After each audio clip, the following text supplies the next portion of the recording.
along for the ride. Plus, Trump under fire. The outrage over Donald's appeal to Russian hackers. And is it time for parents to stop apologizing for bringing their kids on a plane? See where the co-hosts land on this one. Get ready for Hot Topics, because The View starts right now with Whoopi, Joy Behar, Candace Cameron Bure, Raven Simone, and Paula Ferris. Now, let's get things started.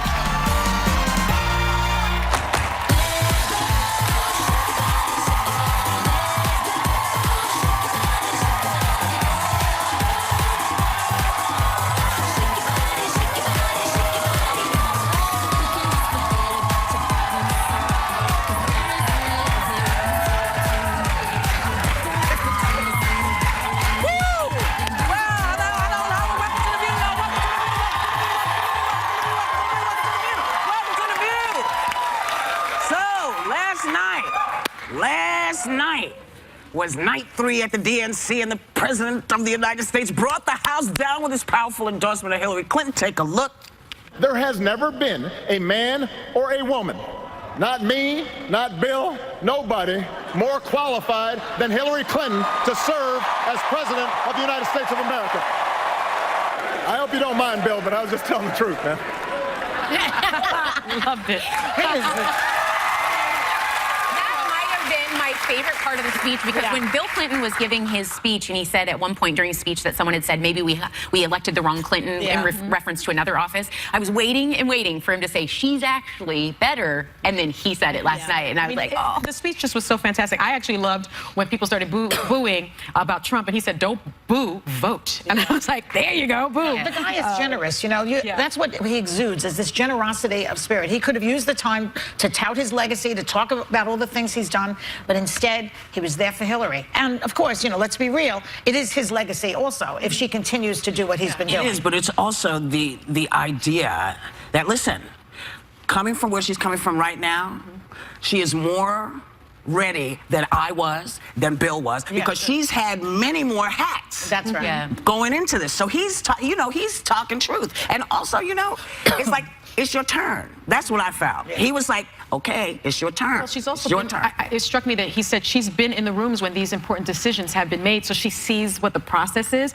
And what also struck me was his speech could have been a Republican speech, because Republicans are supposed to be the party of Lincoln, right? And Republicans are about family values. He even talked about Reagan. He quoted Reagan in his speech. He said, Reagan, who called America a shining city on a hill, Trump calls it a divided crime scene. And then he went on to talk about, that was part of his speech. And he also went on to talk about values, and that really resonated with me, because I like to think that I'm principled, and I like to think that the values that my parents taught me are the values that I'm teaching my kids. And he said that his grandparents didn't admire braggarts or bullies. They didn't respect mean-spiritedness. Instead, they valued traits like honesty, hard work, kindness, courtesy, humility, responsibility, and helping each other out. Who can't get on board with that? Lots of people.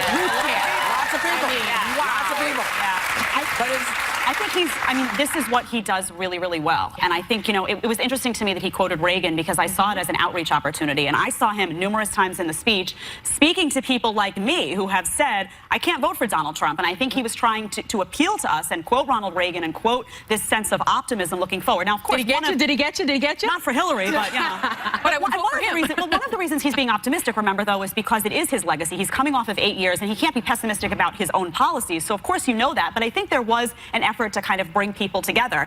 And for me, he and Ronald Reagan are probably two of the best politicians in terms of delivery that we've seen in our country's history. So it was a nice parallel for him to acknowledge him. Kennedy was good too. And LBJ, you know, he didn't play. Another outreach, and I don't know if you noticed this, Jedediah's speech, when he was referring to the Republican National Convention, and he said it wasn't particularly conservative either. He was almost saying, forever we've been Democrats and Republicans. This year it's something, or this campaign, it's something different. There's like Trump and then Democrats and Republicans. So I think that was an interesting distinction to me as well. I feel like he was demanding more from both sides. I think that was him calling out Republicans, because I do think President Obama is someone who can respect a certain type of Republican. I think he probably sits at home and can respect Ronald Reagan. Ronald Reagan was a guy who reached across the aisle. He was charismatic. He developed a really strong support base. But I think that he is also someone who will call out in his own party and in the other party when he sees someone who's not being genuine or someone that's betraying what the message of the party should be. So I appreciated that.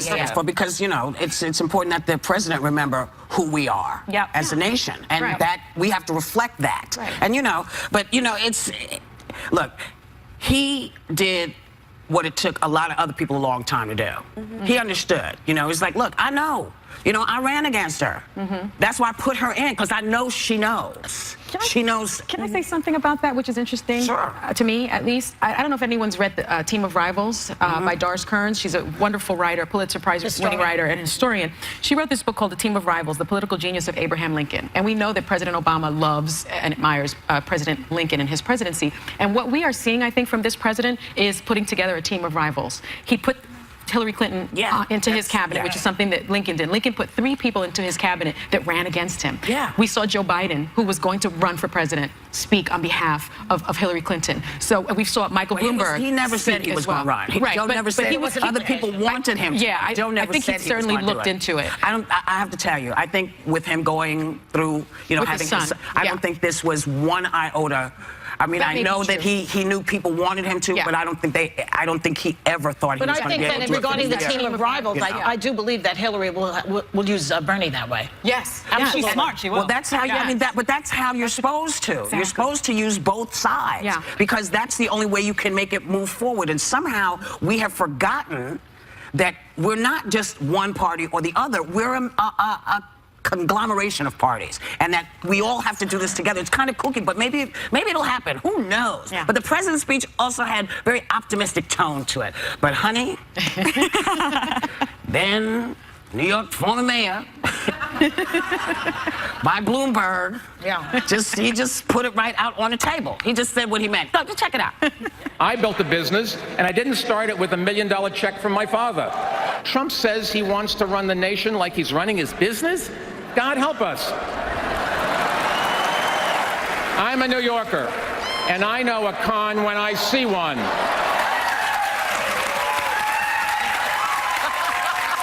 I mean, it was a brilliant attack made by a billionaire equal, you know, and it's like, okay, so did he wait too long to speak out? Has he been speaking out enough for everybody? That's the question. I think he regrets that he didn't run for president, maybe, but I don't know. He has, but you know, he's a real billionaire. There's solid money there. Trump, we still don't see his tax returns, so we don't know if that's real money or monopoly money that he's talking about. We don't know. But I thought it was extremely effective coming from a successful business person who's a billionaire, who made his own way. And remember, this is someone who was a Democrat, who turned Republican, who's now an independent. So I think his message can resonate with people across party lines. And I think what's also important is that he has experience because he ran New York City. So he's someone that I think people believe. Well, you know, I was saying in the meeting, Chuck Todd this morning on MSNBC was saying that the people who are voting for Trump, and there is a nice chunk of them, they have not had success in the past 8, probably 16 years with this economy the way it is. So why would they want to vote for someone who is part of that lack of success? But that is what Hillary is up against. Which lack of success? Because again, I remember the end of Bush. I'm sorry, my 401k was taking a dump in you know, on the railroad tracks. There was, I mean, but there was nothing. Their 401s took as you say, a dump, but they continued to. So they still have not been able to catch up. And the technology revolution has been not kind to them. But again, why? So you'd rather, instead of keep going forward, you want to stop? Because to me, what happened 8 years ago at the end of that was, I didn't understand it. Everything was teetering on the brink of annihilation. Of disaster. Of disaster. So the fact that it was a disaster 8 years ago, and it's not as much of a disaster. Well, I don't get it. But hold up, there's a lot of people, though, who saw their health insurance costs rise as a result of Obamacare. There's a lot of people who are discouraged workers, meaning, you may see the unemployment rate go down, but that number goes down because a lot of people have given up and stopped looking for jobs. But this is not what they're looking at. But what are they looking at? What they're seeing is not Democrats and Republicans. They're seeing Donald Trump. So they know they didn't do well under Bush. They know they didn't do well under Obama. This guy is a nihilist. He's going to blow everything up. And that's what they like. That's what they want. They think they're going to make. They think they're going to make billions of dollars. They think they're going to be able to follow his model. He's the wild card that they've been looking for. I just got to say very quickly, Jed is driving me crazy saying that everybody's health insurance is going up. Do you understand that 20 million Americans now have health insurance and didn't have it before? Like, why do you keep on saying that? No, that doesn't discount the Americans who are looking at their bills and saying, my numbers have gone up. It wasn't just the 20 million people that are like, thank you, President Obama, I have health insurance now. That's not how it was sold, though. It was sold as better quality of care. It was sold as decreasing costs. It was sold as, yes, more people get insurance. But there are people you can't ignore in this country that have lost jobs and that are in a worse position. They have a voice, too. Those people deserve a voice, too. Everybody, hell, shut up. Pass the potatoes. We'll be right back with more Hot Topics. Democratic All-Stars were jumping for joy at the DNC last night, and she's taking you with her next.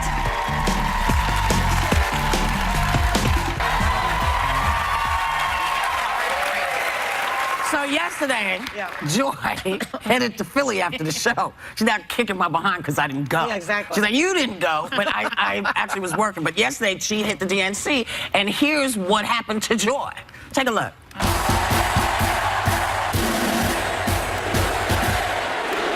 We are charged up, fired up, and ready to go. There isn't anything that could dissuade me from knowing that I want this woman to be in charge of our future. Okay, you heard it here from a Miami delegate. I came here for Bernie, and I still support Bernie, but I'm a Democrat, and I'm going to support a Democrat. So are you Hillary supporters? Yeah. So you're going to vote for Clinton, for Hillary? I will. Well, are you going to take the hat off? I'm here at on the floor of the Democratic Convention. I believe I'm looking for Barney Frank right now. Give me one word to describe Hillary and then one word to describe Trump. Hillary, effective. Trump, he's preposterous. Trump has no understanding of foreign policy. He doesn't get, having allies. He doesn't understand that utterances from the President of the United States could cause a world war. And I want to tell you, it's scary. Donald Trump has now spoken to Vladimir Putin and said that Putin and the Russians need to hack into the DNC's emails. Well, I don't know that he spoke to Putin personally, but he spoke out to Putin in a manner that if a Democrat ever did it, the Republicans would accuse us of treason. The fact is, what he did is a treasonous act.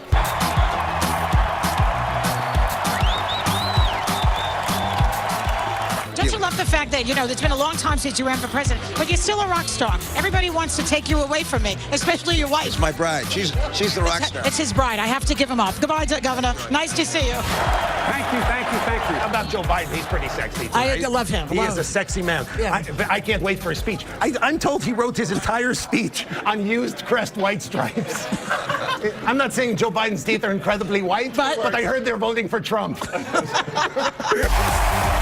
Star Jones, who just spoke at the convention. It was impressive that you spoke. Last night made me cry. The first woman to be running for president for a major party. Hey, Anderson, come here. Lobster rolls they have. Lobster rolls, it's chicken. Do you see how healthy he's eating? I'm trying. Oh, everyone's so good around here. Well, I think Chris Christie's actually vying for a very important position in the Trump administration. Really? Yes. Which is what? Well, some people think Attorney General, but I think he's actually going to be the wall. It's the wall. He's going to be the entire wall. No presidential candidate has refused to release his or her tax returns. And he seems to get away with that. He gets away with that. He gets away with calling people names. What is going to stop this guy? In the fairness to your viewers, this seems to be a slanted interview. Yes, it is. Is there something good you would like to say about Trump? This is a tough one. I don't know. Trump was the one that made me get a prenup.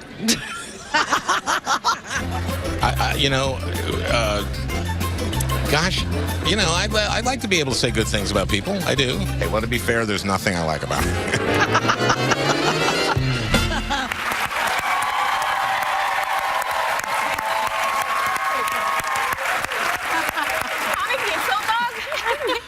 Triumph the insult dog. Hilarious. He was funny. He's funny. I know. I think we have more tomorrow on that. We have more. I talked to a lot of people. Well, good. Nancy Pelosi was interesting. I think they'll show it tomorrow. I said to her, what's going on? She says, every time Trump opens his mouth, he's saying something to this effect. He's saying to the American people, help me. Don't elect me. basically. Like, I want you to, because I can't do it. Yeah. Because I can't do it, and I need your help to stop me. So he keeps saying crazy stuff over and over again. He's out of control. I mean, yesterday he was under fire for a press conference that he gave where he made this appeal. Russia, if you're listening, I hope you're able to find the 30,000 emails that are missing. I think you will probably be rewarded mightily by our press. Now, people lost their minds over this. Democrats say he's being disloyal to America. People are asking if he committed a crime. You know, is he someone who should be talked about in terms of treason? Because, you know, when they were outing Hillary during the Republican convention, they said, oh, arrest her, put her in jail, put her in jail, lock her up. Well, done. Get that orange What do you ready, think? baby. Well, I mean, what she said in the tapes piece when she said utterances like this on the world stage could cause a world war. Yeah, and I think that's so important is that, you know, when you have this discussion, some people say, oh, it's his style, it's his flair, he was being sarcastic, it was a joke. That is one thing to say. It's already irresponsible, domestically speaking. But when you're on the international stage and you're the most powerful person of the most powerful country, it is so dangerous what could happen. Because he uttered it, and exactly. I think we need to make it clear that on Fox News this morning, Trump said, of course I'm being sarcastic. So he's sort of, you know, moved away from it. But I think, he's always joking. Everything he says, then he does more jokes than I do. I mean, but the bottom line is, if you look at the true definition of treason, or if you look at the true definition of that sort of illegal type of speech, you know, if you say something that could give aid and comfort to the enemy, that is just textbook treason. You know, it's trending. Treasonous Trump is trending right now. But it is one of those things where it's like, listen, man, you endangering a whole bunch of people when you do this. And if you are this loose-lipped, you know, because everybody, what is that poor man's name? Which one? Manafort? No. You know, there are too many of them. Give us a hint. The speaker. Paul Ryan. Paul Ryan, thank you. Paul Ryan was talking about Hillary not getting the briefs. You know, the security briefs. Oh, yeah, that she shouldn't be allowed, I look at what he's annoyed with her about, and I look at this, and if I was going to hold back giving anybody security information, I have to say it might be treasonous Trump. It might not be him. Well, Republicans should be, I mean, they should be concerned Republicans should be Everybody they should be outraged because when he's saying something like, oh, they probably have 33,000 emails, I hope they do. That's insanity. The reason I've taken issue with Hillary Clinton and the private server is because heaven forbid Russia should gain access to those emails. And now all of a sudden, get hers. But now all of a sudden he's saying, well, now because it's convenient for me that the information might help me, I hope they do. No, Donald, because guess what else might be in there? Stuff that might hurt us. So Republicans, stop defending. That's right. I mean, right? We agree on that finally, Jen, all right? We agree on that. We're back together again. But, you know, I think people really need to look at the Trump-Russia ties because when you know, in 1987, he went to Moscow to find a site for a luxury hotel. In 1996, he sought to build a condominium complex. In 2005, he signed a one-year deal with the New York development company to explore a Trump Tower in Moscow. I think Sarah Palin could see him from her house. And we'll be right back. Coming up, the co-hosts reveal the worst things an ex could say about them. Come on hard. So, apparently there are a lot of teachers in the audience, so this'll give you some pause. A substitute teacher in Iowa, accused of having sex with a student, says it's the school's fault that it happened. She claims officials knew what was going on for months and turned a blind eye to it. Now, if this is true, does the school share some of the blame here? Should the school be arrested too? You could make the case. You could make the case the way the Catholic Church, the hierarchy, allowed the priest, the predatory priests to do their dirty work. And the schools knew about that this was going on, apparently. That's what I read anyway. And they could have done something. They could. So can I ask a really stupid question? Okay. Why didn't she stop herself from doing it? Well, you know the answer to that? The answer is the devil made me do it. Okay, well, I just was curious because, you know, sometimes I go dumb and I don't realize. I wouldn't go as far as to say it's the school's fault, but if they were aware and let it happen, they definitely need to take some of the responsibility. I think think that there is something about personal responsibility and accountability when it comes to teacher, this type of behavior with a teacher, because as a parent, we trust our children to be with their teachers all day when they are not with us. And that's a very important, not all night. That's a very important responsibility. But if you look at the stats, about 15% of students will be sexually abused by a member of the school staff during their school year. How many? 15%. 15. And actually, one of my first cases in the child sex crimes unit was a football coach having sex with a student. It was one of my cases in D.C. So it's something that happens often, and by and large, my experience is that a lot of the teachers either blame the environment, blame the school, and say, that the kid was very mature, older. There's a lot to be said about personal accountability. Start putting it on their records, though, because the other problem is a lot of times they'll give them a good recommendation. Let that teacher. That happened. That happened in my high school. A teacher came, a band teacher, and no one was told why he left his last school, and he ended up abusing a high school student, and we found out later. That is unforgivable. It's all about protecting the institution. That's unforgivable. But even on the college level, when a person is over 18, shouldn't students and teachers have a student-teacher relationship, or do you then matriculate to because you're older and can make better decisions? No, I don't. School usually has a policy about any kind of indiscretion. Stop looking at me like that. You're right. Didn't you have a little thing with the professor? Yeah. She did. Come on, fess up. A long time ago, I did. I dated a teacher a long time ago. College. How old was he? Good Lord, somebody's going to get fired today, and it's not going to be me. I was 18. He was 34. Yeah, and I think that's really inappropriate. I had a professor make a pass at me too. What department was he in? I'm just curious. It's so inappropriate, but I had a professor make a pass at me too, and I was trying to get some information about an exam, and he was trying to rub my shoulder. What type of class was it? What do you think I'm trying to Okay, great. Was it a good class? It was a fantastic class. I learned so much. But it's inappropriate. Jedediah, was he tall? But it's different. Sonny is going to read a statement. I got to read a statement. It's inappropriate to have this kind of relationship with your college professor.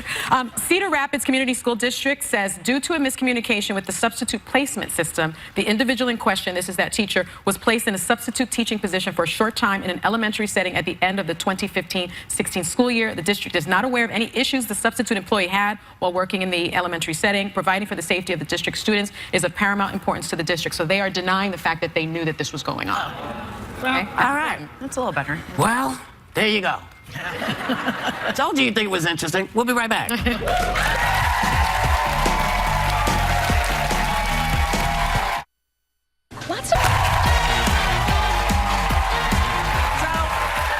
Olympic swimmer Ryan Lochte just told Cosmopolitan magazine that he's had his fair share of bad dates. Down, girls. But he says his worst date was with a woman he was really attracted to online who turned out to be a total dud. So, is this a shock? Does this happen, or is this we should stop the presses for this? I mean, well, those are his words. To call this woman a total dud. Right, but it's one date of minutes. Like, he's cute. Maybe she sat down and was like, maybe if they weren't meant to. Maybe they just don't have anything in common. Is it bad for him to say that this date was a dud? Do you think? A lot of people think that you can't say that. No. I mean, I like that he was honest about it. I went on a date a year ago, and I had to leave the guy. I mean, I was terrible, but he was so boring, and he was kind and sweet, but he was boring. What did this one teach, Jedediah? We are never going to let that go. You know we're never going to let it go. I'll never live it down. But I had to leave. I had to make an exit. And I don't need the hottest guy in the room. In fact, I don't date the hot guy usually. I date the funny guy, the entertaining guy, the guy that's going to make me laugh. So I think if somebody's a dud, you can say. I mean, if somebody went out with me and they thought I was boring and they said she's a dud, that's your opinion. It's the deserted island guy. If you're stuck on a deserted island, get someone that's going to make you laugh, tell you stories, fun to hang out with. Get somebody who can dig a hole so you can go to the bathroom. Or climb a tree. But the thing that's you need a plumber. I'm just saying, because you don't want to be stepping in, The thing that was a little odd about the article was that he went out of his way to say that she was an accountant and a dud. So I started to think maybe he's not into smart girls. Yeah. A lot of men don't like smart girls. What does he do exactly? He's an Olympic swimmer. He's a hot Olympic swimmer, and she was a dud accountant. I was just thinking of this thing I read one time about Esther Williams, who was a famous movie star who swam and worked for MGM for years. She's a big star. And Fanny Bryce said about her, wet, she's a star. Dry, she ain't. Maybe That's true. That's all I can think of. Wet, he's a star. Wet, he's a star. Maybe he's the dud. Maybe he just couldn't. Yeah, right. I mean, maybe he couldn't relate to But her. maybe neither one of them was a dud. Maybe they weren't duds. Maybe it just wasn't for him. It might just, you know, sometimes stuff ain't for everything isn't for everybody all the time. He is It just hot, isn't. Well, but you know, but him being hot doesn't equate anything except that he's, you know, it's like a arm candy. That's all. Yeah. But you know, it's kind of crazy. You know, everybody has bad dates, I assume. Yeah. It also could have been like she wasn't into him, so she was bored and came off like a dud. It may exactly. I mean, there's That's a lot possible. of things that go into that. You know, but I don't know. That could be. Yeah. Have you ever had a bad date? You know, I've had so few dates in my life. You're not a dater? I just get married. Skip the middleman. Oddly enough, I used to do the same thing. We'll be right back.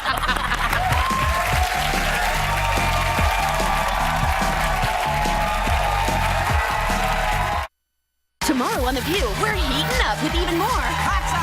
And we've got our happy faces on because it's Friday. Plus, we can't wait to hang with Oscar winner Marissa Tomei. TGIF, all new tomorrow on The View on ABC.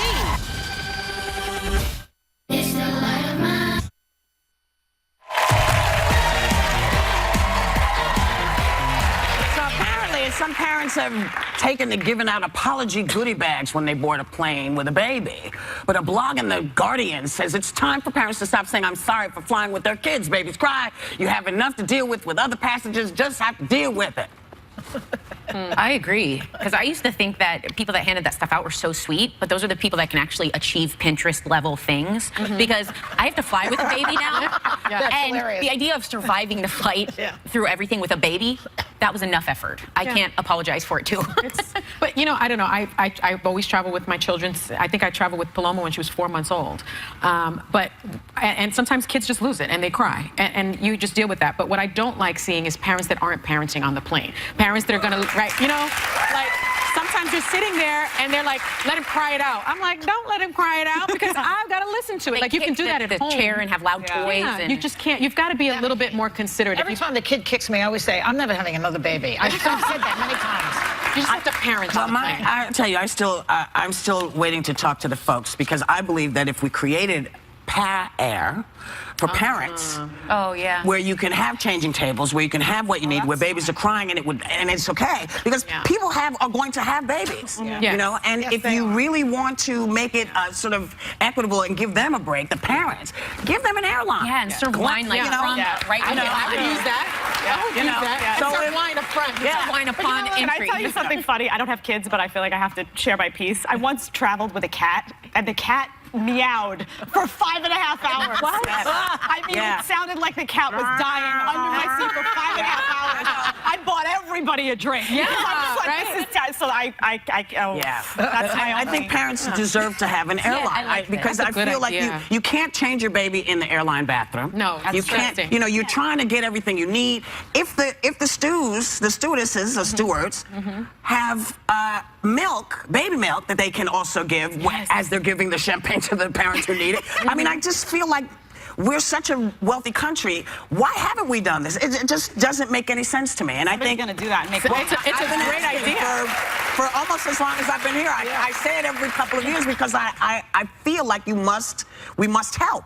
You know, I'm not having any more. It's a charter. It's basically a charter flight for screaming children. You have two.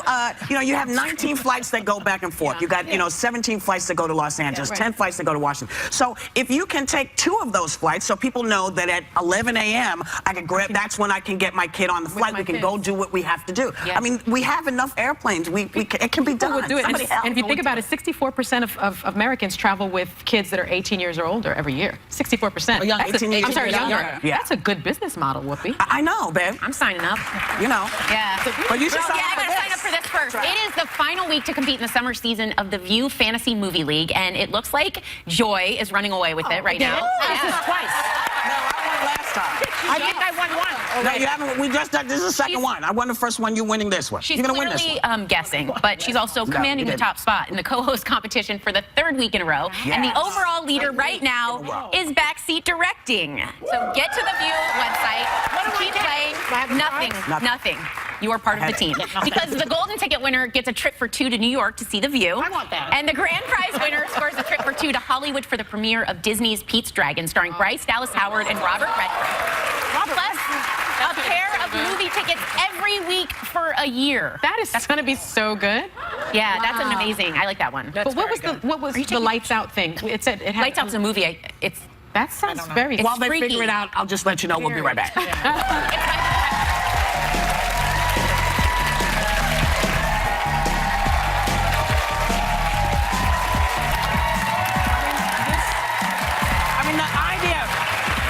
We were just having a conversation. A lady asked an interesting question. We're talking about vocational schools, which don't exist in our country anymore. Do you remember when people could go to a vocational school and learn something? And they were worth something. You know, I remember when I was working for the State Employment Service, and the Navy Yard went out. Right. And I had to counsel these guys who were pipe fitters and plumbers and all of the jobs that you need in the world. These are the ones. To retrain at the Apex school and this school. And the state paid for all of it. And, you know, that's what we have to watch out for each other. That's the stuff we need to do. We want to also say to you, thank you for coming, because we're much better when you're in an audience, and it's kind of groovy. Have a great day and take a little time to enjoy whatever view you happen upon. Yeah.